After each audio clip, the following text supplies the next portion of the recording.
Hello everyone, welcome back. I just wanted to do a quick video update of what's going on with the C32. I have not been idle.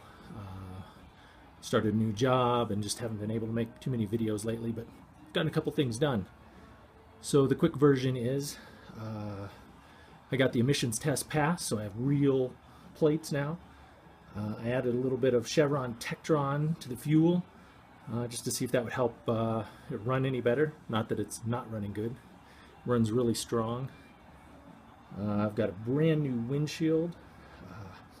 Took it in, had an alignment done at a local shop, four-wheel alignment.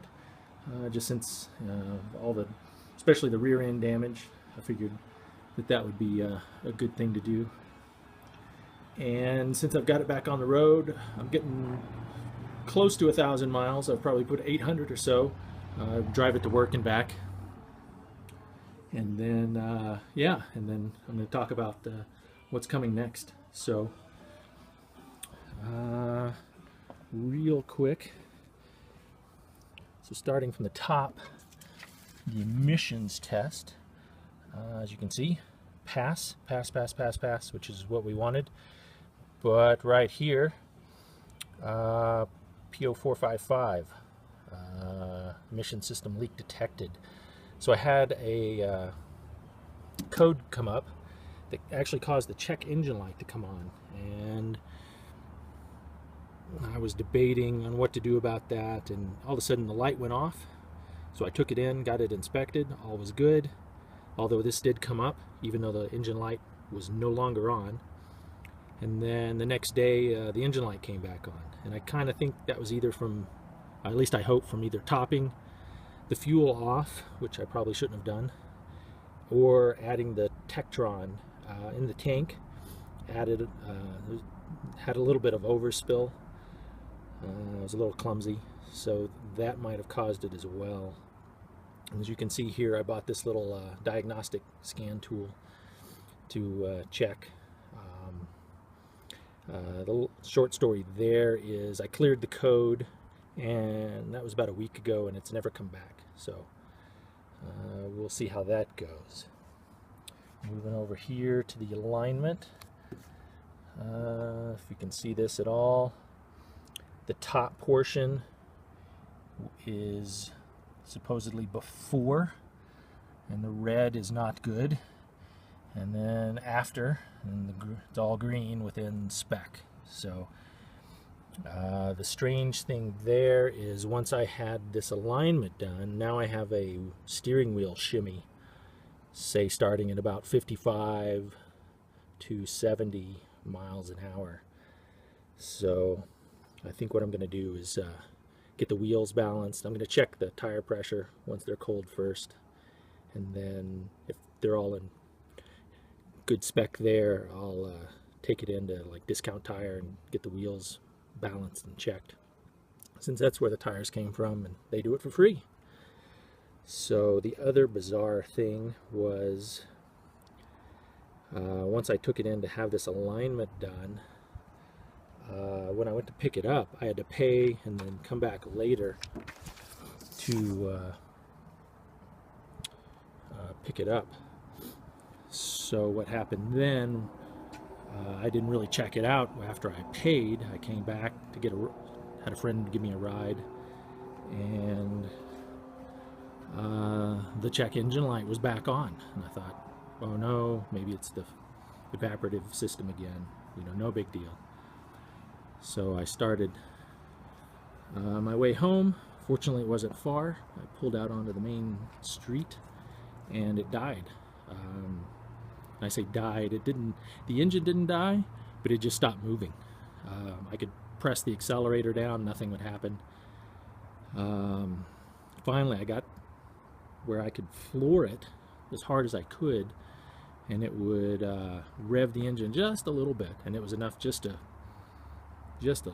limp it home. It was really kind of disconcerting. So we went back to the scan tool here, and I ran that the next day and got a P0122, which is something like a throttle position sensor, or a pedal position sensor, and from that I was able to go up under the dash on the driver's side where the pedal is, and there was a wire hanging out. And again, a long story short is, I think when I had the alignment done, they centered the steering wheel and steering column, and they got up under the dash, and when they pushed it back up, it disconnected the wire to the throttle position sensor. Yeah, so fun. That's what happens when you let other people work on your stuff, which is why I usually don't. Alright, so anyway, so moving on. Next from there, the windshield. I had a couple of rebate cards from tires I put on my truck in my little SLK, and that almost completely covered a brand new windshield on this new guy, and this is fabulous. I can see, and I've been commuting to work, like I said, on it, and it makes all the difference in the world. And it was inexpensive, but it seems to be really good quality. No problems at all with it so far. It's nice. I like it. And then yeah, put some miles on it. I'm going to do an oil change here quick, probably around 1,000 miles. I've got some touch-up paint. I'm going to clean up the headlights. As you can see, it's probably not too easy to see how foggy and old and chipped up they are here, but we'll see how this M3 guy does. And then the touch-up paint, if you can see all these spots across the front of the car, that's not dirt, those are all rock chips, and they're really all over the place. So I don't know how that's going to work out exactly. They're even up here on the roof of the car in the front, and some of them are very sizable. If this thing will focus. So we're going to do that, and then I checked the idler pulley, and it's pretty much shot too, so I picked up a new one, and that's going to be coming next as well. So